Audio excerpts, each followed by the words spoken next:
Bismillahirrahmanirrahim. Assalamualaikum warahmatullahi wabarakatuh. Alhamdulillahirabbil alamin wassalatu wassalamu ala asrofil mursalin sayyidina Muhammadin wa ala alihi washabihi ajmain amma ba'du. Yang pertama yang saya hormati yang juga saya takdimi dosen pengampu mata kuliah Tahsinul Qiraah Bapak Fikri Farihin MPD dan juga teman-teman seperjuangan kelas 7 PAIC. Perkenalkan, nama saya Rafil Umam. Di sini akan saya jelaskan tentang marotibul qiraah, yang mana di dalamnya itu akan menjelaskan tentang tahqiq dan ketentuannya. Tahqiq adalah membaca Al-Quran lebih pelan dari tartil atau membacanya lambat dan perlahan-lahan. Tempo ini biasanya digunakan bagi orang yang sedang belajar membaca Al-Quran agar dapat melafalkan huruf secara beserta sifat-sifatnya. Dan juga ada ketentuannya. Ketentuannya di sini adalah membaca Al-Quran dengan jelas dan teliti. Ya. Ada juga memanjangkan mat yang panjang dipanjangkan, menegaskan hamzah, menyempurnakan harokat, melepas huruf secara tertil dan pelan-pelan, menjaga hukum-hukum tajwid, memberikan hak kepada setiap huruf baik makhraj maupun sifatnya, dan mentadabburi maknanya. Maksudnya berfikir-fikir tentang makna atau isi kandungan dari Al-Quran yang dibaca. Dan juga ada tartil dan ketentuannya.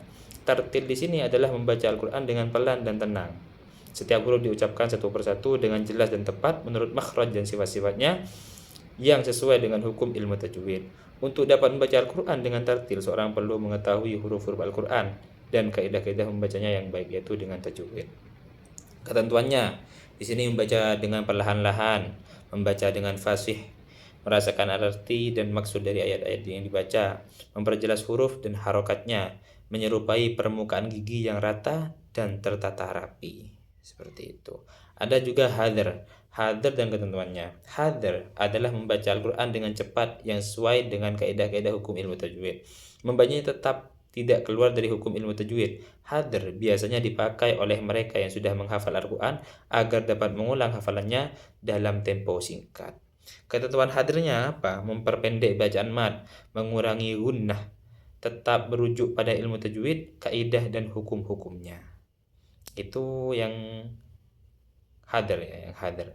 Jadi memperpendek bacaan mad. Kalau mad itu gak terlalu seperti mad ismu fasil. Itu kan boleh dibaca satu huruf, dua huruf dan tiga huruf. Maka kita kalau ikut ketentuan yang hadir maka boleh membaca ya satu kayak atau yang enggak sempurna intinya. Ada juga seperti mad alif sukun. Mad alif sukun di sini boleh dibaca satu alif, dua alif atau tiga alif. Sehingga pembacanya itu boleh yang satu, sehingga enggak keluar dari kaidah-kaidah tajwid yang ada, seperti itu. Ada juga di sini mengurangi gunnah. Jadi gunnahnya di sini dikurangi, jangan terlalu dibanyakkan gunnahnya. Dan juga harus tetap merujuk pada ilmu tajwid, kaidah dan hukum-hukumnya, tidak boleh keluar dan melenceng dari hukum tersebut, sehingga pembacaan kita itu benar, enggak mendapatkan dosa seperti itu. Dan yang terakhir di sini ada tadbir dan ketentuannya. Tadbir adalah membaca Al-Qur'an pertengahan antara pelan dan cepat, standar lah. Dawuhnya Kanjeng Nabi khairul umur ausatuha. Bacaan tadbir ini dikenal dengan bacaan sedang, tidak terlalu cepat tetapi juga tidak terlalu pelan. Ada juga ketentuannya di sini. Ketentuan tadbir itu, tadbir merupakan tingkatan baca Al-Qur'an yang berada di antara tartil dan hadr. Jadi kalau hadr cepat ya dengan kaidah-kaidah tajwid yang ada, tartil pelan-pelan, kalau tadbir di pertengahan, sedang, tidak cepat, tidak pelan. Itu ketentuan yang ada di dalam tadbir. Dan tadbir adalah cara membaca Al-Quran dengan tempo sedang, tidak terlalu lambat atau terlalu cepat.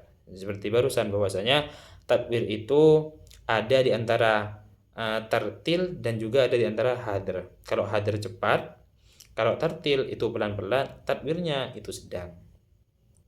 Dan juga pada tempo tadbir, bacaan mat tidak dipenuhkan seperti mad ismu fasil, tidak sampai panjang 6 ketukan. Jadi pada pembacaan tadbir di sini kita di sini tidak harus membaca ketentuan tajwid secara sempurna. Contohnya seperti mad ismu fasil, yang mana kita boleh membaca mad ismu fasil ini sesuai dengan ketentuan yang ada. Boleh satu alif, dua alif atau tiga alif.